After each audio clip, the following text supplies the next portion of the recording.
They were naked beneath the stars, armed with nothing but sharpened stones and their wits. For over 2 million years, our ancestors lived not in kingdoms or cities, but in the raw, merciless wild. And yet they didn't just survive, they thrived. They cracked the code of fire, painted the stories of their souls onto stone walls, and spoke the first sparks of language into the dark. But who were these people, really? What was life actually like in the Paleolithic age? Imagine waking each morning not to the sound of an alarm, but the howl of distant predators. Your home? A cave if you were lucky, or a quickly built shelter of bones and branches if you weren't. There was no government, no written law, no police, only the law of nature and the constant whisper of death on the wind. And yet these were not mindless savages as once believed. That's one of the biggest misconceptions about Paleolithic humans, that they were brutish, unthinking beasts. In reality, their brains were almost the same size as ours. In fact, in some cases, they were larger. The Neanderthals, for instance, had a brain volume up to 20% bigger than modern humans, and they used it. They crafted tools from flint with astonishing precision. Some arrowheads show signs of heat treatment, essentially an early form of engineering done over 70,000 years ago. They knew how to create glue from tree resin. They buried their dead with care and in some places with flowers. Doesn't sound like a dumb brute, does it? But don't romanticize it too quickly.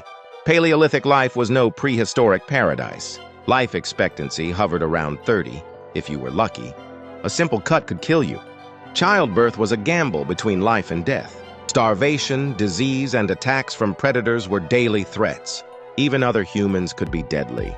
Yes, there's archaeological evidence of cannibalism. Some ritual, some perhaps survival-based. Still, amid the danger, there was also a sense of profound wonder. Deep in the caves of Lascaux and Chauvet in France, walls are covered in haunting, majestic paintings. Bison, horses, stags, even mythical creatures. These weren't idle doodles. These were sacred. These were messages. But why paint in the deepest parts of a cave, places no sunlight ever touched?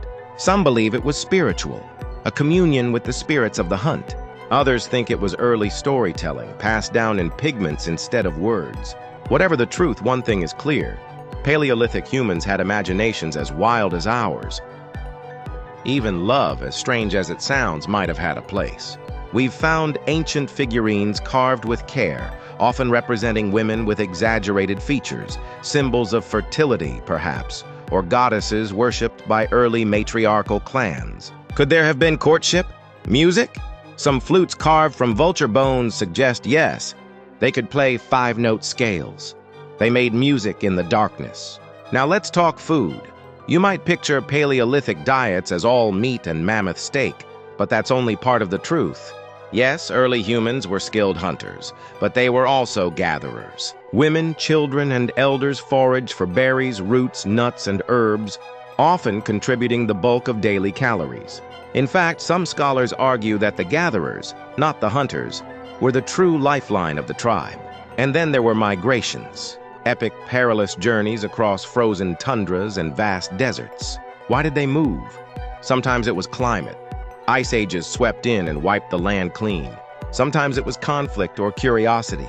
Driven by the unknown, they spread from Africa to Europe, Asia, and eventually all the way to Australia and the Americas.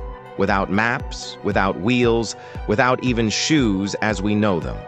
But perhaps the greatest shock about Paleolithic life is just how long it lasted. This era, also called the Old Stone Age, wasn't a brief blip. It lasted over 99% of human history. Think about that.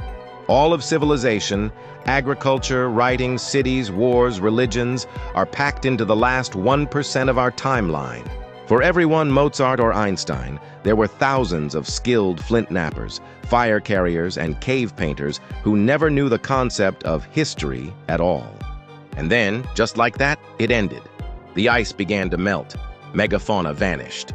A few bold tribes settled in place and planted seeds. And the Paleolithic gave way to the Neolithic. The age of nomads faded into memory. But just maybe it never left us completely.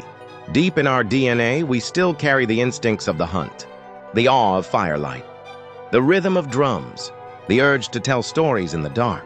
The Paleolithic isn't ancient, it's still alive, in every fear, every dream, and every footstep taken into the unknown. So the next time you hear the wind rustling through the trees or see fire flicker in the dark, remember, you are not so far removed from those first wild humans. You are them, just dressed in modern skin.